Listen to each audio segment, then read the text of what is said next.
Si vous regardez les chemins qu'empruntent les pèlerins pour le Camino, vous remarquerez qu'il ne s'agit jamais de la route la plus directe possible. Il y a deux raisons à cela. La première, c'est que le but du voyage n'est pas la destination. L'idée n'est pas de se précipiter le plus rapidement possible pour arriver à un lieu de repos appelé Saint-Jacques-de-Compostelle. Ce n'est pas une course. Et nous n'essayons pas d'établir un record de vitesse. Nous cherchons plutôt à prendre le temps afin d'être présents à nous-mêmes pendant le voyage. Il s'agit de faire de la place pour écouter sa propre voix intérieure et ses propres désirs au lieu d'être submergé par toutes les pressions, les attentes et les priorités que l'on a laissées derrière soi. La deuxième raison, c'est que même si certains chemins sont plus rapides, ils ne sont pas nécessairement meilleurs. Ils vous mèneront peut-être plus rapidement à l'arrivée, mais ils manqueront sans doute ce que vous avez le plus besoin pour la destination, de l'eau.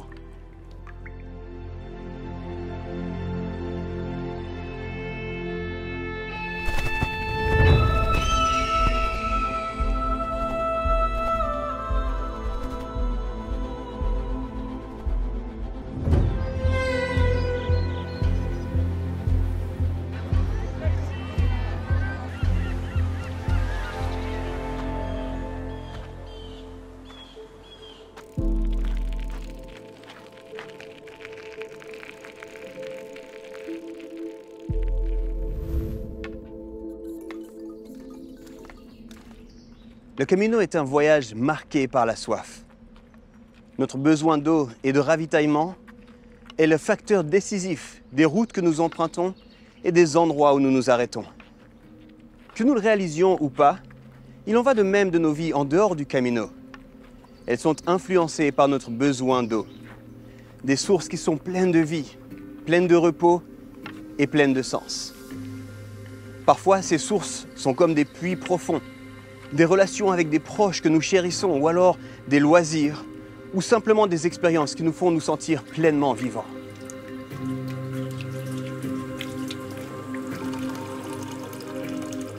Parfois, il s'agit de sources d'eau qui ne sont pas profondes, ou fraîches, ou sûres. C'est l'eau stagnante des marécages des relations avec des personnes qui ne peuvent pas ou ne savent pas nous aimer. Ou alors le fait de remplir sa vie de calories vides en consommant excessivement des mauvaises nouvelles, en regardant des séries d'une traite ou de toute autre manière de se perdre lorsqu'on se sent assoiffé.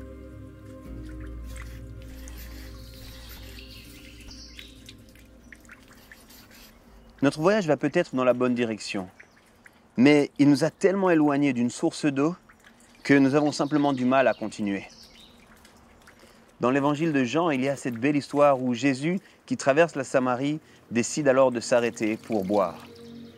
Il envoie Jacques et les autres disciples aller chercher la nourriture, alors que lui fait simplement cette pause.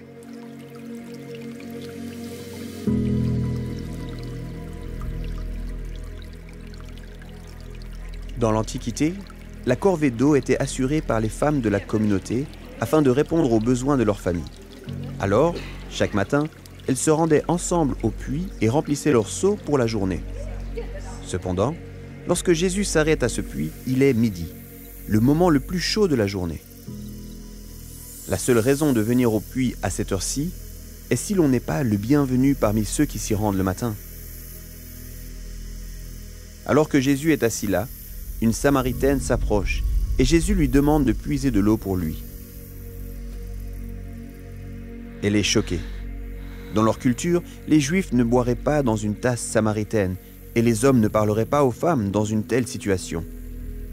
Il y a eu une rupture historique entre les Samaritains et les Juifs au point qu'ils s'évitent. Et donc Jésus enfreint ici toutes les règles. Elle répond : « Comment peux-tu me demander cela ?» La réponse de Jésus passe alors de la réalité physique à la réalité spirituelle. Si tu savais qui te demande de l'eau, tu me le demanderais à moi, je te donnerais de l'eau vive et tu n'aurais plus jamais soif. Ce à quoi elle répond : « Maître, s'il te plaît, donne-moi cette eau pour que je n'ai plus à revenir à ce puits. »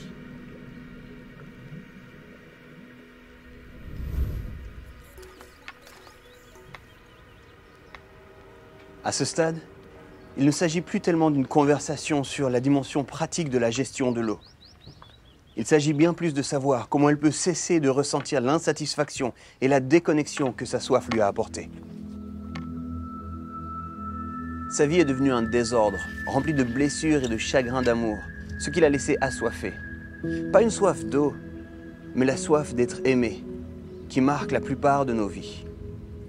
Je pense en fait que si la plupart des gens pouvaient prendre du recul et regarder à la carte de leur vie, ils verraient que beaucoup de tours et de détours sont notamment dus à ce manque d'amour.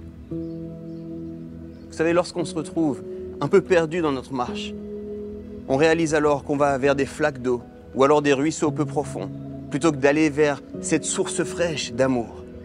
Un amour qui soit illimité, inconditionnel et inébranlable. Je suis assez sûr qu'elle ne veut plus devoir venir puiser de l'eau à midi toute seule. Venir au puits est devenu une corvée, même une prise de tête.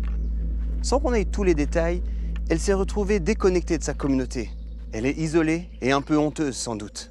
Elle ne veut plus que ce soit comme ça. Et franchement, aucun d'entre nous ne le veut. Pourtant, on est nombreux à connaître ce sentiment d'isolement ou alors avoir expérimenté la honte. Nous faisons des choix pour impressionner les autres, pour les attirer, dans l'espoir d'avoir un petit peu d'amour de leur part.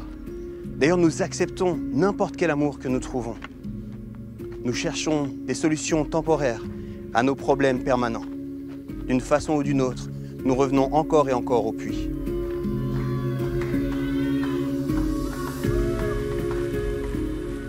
Il en va de même pour notre désir d'amour. Notre besoin d'être aimé n'est pas une partie de nous qui est brisée ou blessée. Comme pour la soif, il y a de l'eau. Pour la faim, il y a de la nourriture. Et peut-être que ce désir d'amour que rien dans ce monde ne semble pouvoir satisfaire est un indice qu'il peut être comblé par quelque chose de beaucoup plus grand. Au cours des 2 derniers millénaires, de nombreux théologiens ont fait allusion à ce vide en forme de Dieu que nous semblons tous posséder, une empreinte d'un Dieu aimant lorsqu'il nous a créés à son image, et pas nécessairement dans notre apparence, mais dans l'essence de ce que nous sommes, notre moi le plus profond, notre âme. Notre désir de combler ce vide en forme de Dieu et combien nous nous sentons assoiffés sans cela marque et guide tous nos voyages. Et c'est le cas jusqu'à ce que nous le rencontrions lui, au puits. À ce moment-là, plutôt que de continuer encore et encore un voyage marqué par la soif, nous pouvons alors connecter à la source, au divin, une source inépuisable de vie et d'amour.